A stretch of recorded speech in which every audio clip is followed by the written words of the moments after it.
The AfriLit podcast shares the stories of multifaceted Africans, one episode at a time. The podcast aims to uncover the untold stories of modern and millennial Africans who are based in various parts of the world.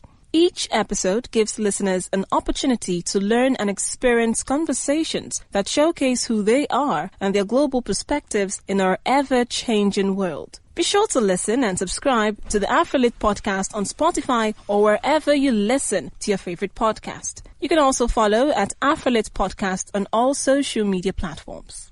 You're listening to the news at this hour on Africa Business Radio.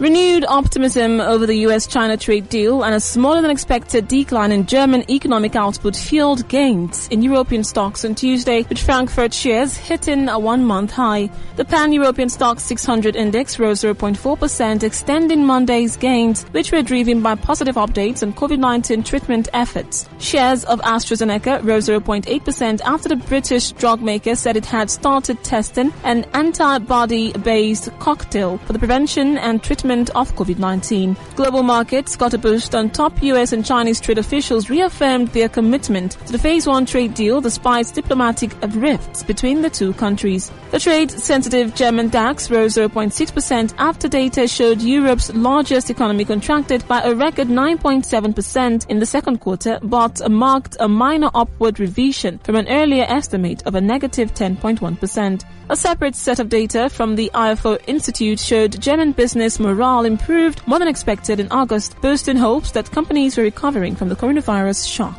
And that was the news at this time on Africa Business Radio. You can continue to listen live online at www.africabusinessradio.com or via our mobile app.